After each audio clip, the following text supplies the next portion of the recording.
Hello, in this video we're going to share with you another of my mother's butter cookie recipes. Now this recipe has a little bit more ingredients than the other cookie recipe, but it's still a great cookie cutter recipe and I don't think you'll be disappointed. So let's get going. For the ingredients, we will need 2 1/4 cups of all-purpose unbleached flour, 1 cup of sugar, 1/2 cup of unsalted room temperature butter, 2 tablespoons of milk, and here I have whole milk, 2 large eggs.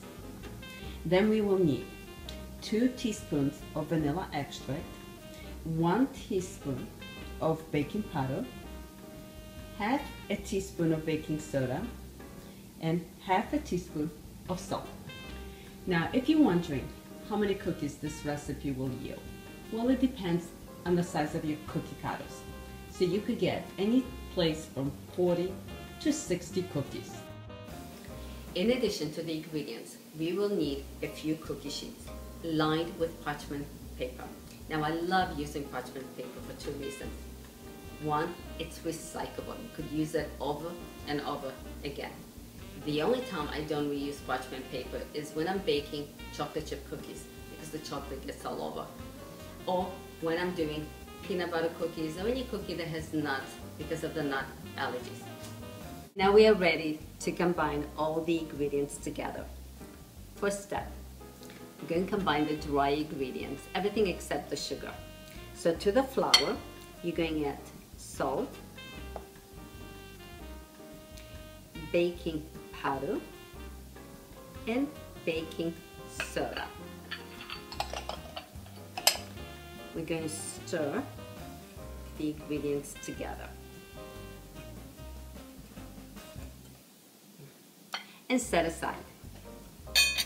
Next, in the large bowl of your mixer, you're going to add the butter,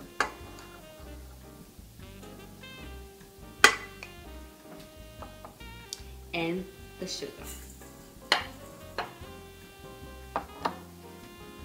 Then you're going to set the mixer and you're going to cream the butter and the sugar together.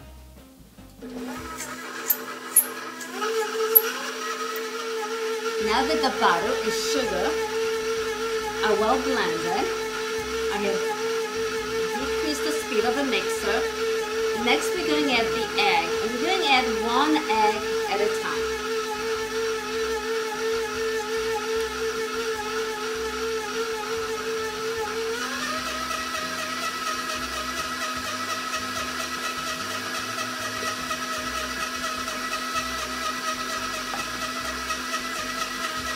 Then we're going to add the vanilla and the milk.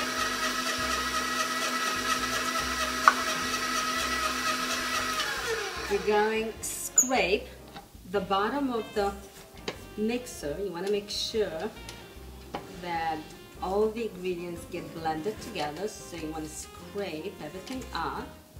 Then we're going to turn on the mixer and let the ingredients mix some more.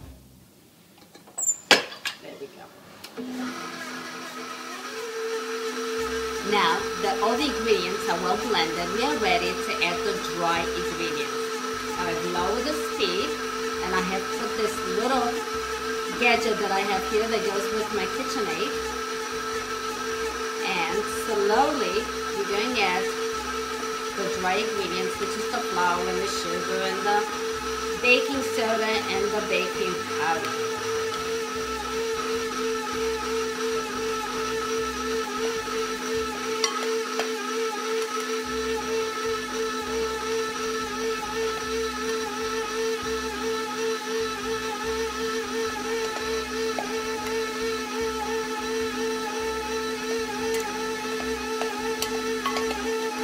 Now once I add all the dry ingredients, I'm going to scrape the side and I'm going to turn on the mixer again to make sure that all the ingredients are well blended.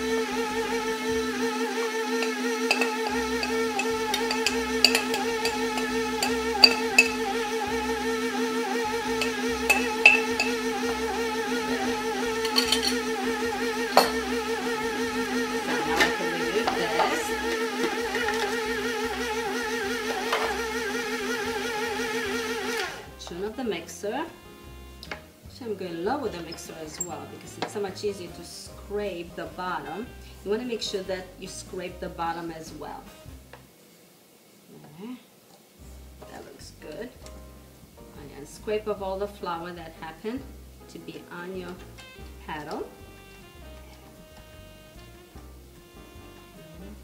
There we go. I'm going this up again, turn on the mixer, and blend for a little bit longer.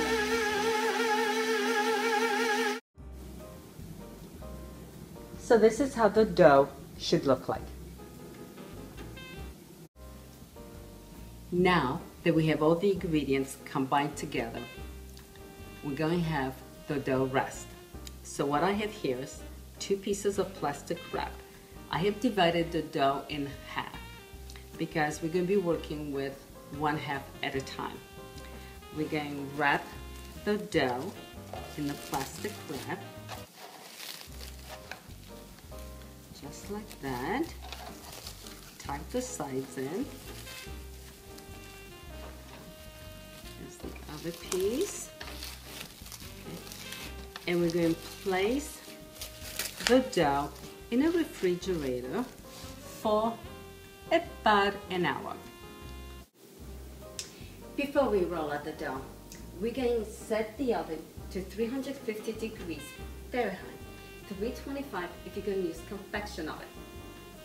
So now, let's go and roll the dough. So now we are ready to roll out the dough. So here I have the dough. It's been resting in the refrigerator for about an hour. And now, what I'm going to do is I'm going to cut this dough in half because it's going to be so much easier to work with a smaller piece. This one I'm just going to wrap and set it aside. Now I have floured my work area. Now I'm going to place the dough.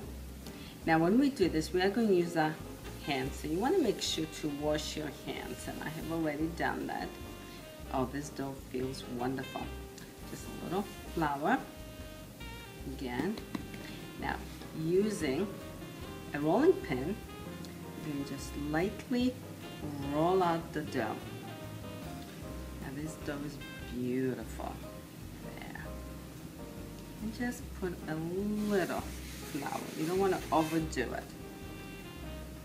There. Nice and gentle.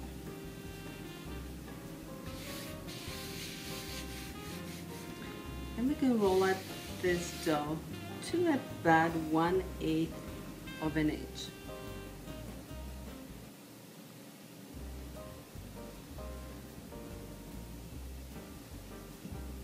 Now, if you're wondering about my rolling pin, well, it's made out of ceramics. And a couple Christmases ago, my children gave me that for Christmas. So when I first looked at it, I thought, wow, this will make a nice decoration to my kitchen. Little did I know that it's going to become my favorite rolling pin. It's one of my favorite rolling pins to roll out the pierogi dough. Okay, perfect. Okay, now using the cookie cutters, and here I have a sample for you. Just because I want to show you that this cookie dough is great to be used at any holiday. So here I have a heart for Valentine's Day, Christmas tree for Christmas, there's the pumpkin for Halloween, and a star for Christmas. And all you're going to do is press and wiggle a little. Press, wiggle right there. Let's do a Christmas tree right here. This is a great dough to make cookies with cutouts and then decorate them. Now, using a spatula, you're going to dip it in the flour. Then you're just going to lift up the dough. There. And then we're going to place it right there.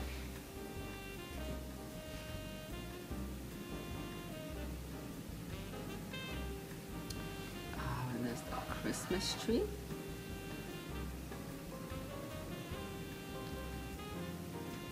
And the heart.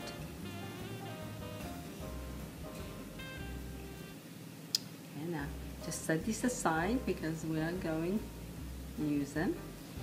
And there's the snowflake. Well, I'm going to go ahead and finish rolling out the rest of the dough as well as cutting out the rest of the cookies. And then I'm going to place these in the oven and we're going to bake them at 350 degrees between 7 to 10 minutes. So here are the cookies ready to be decorated.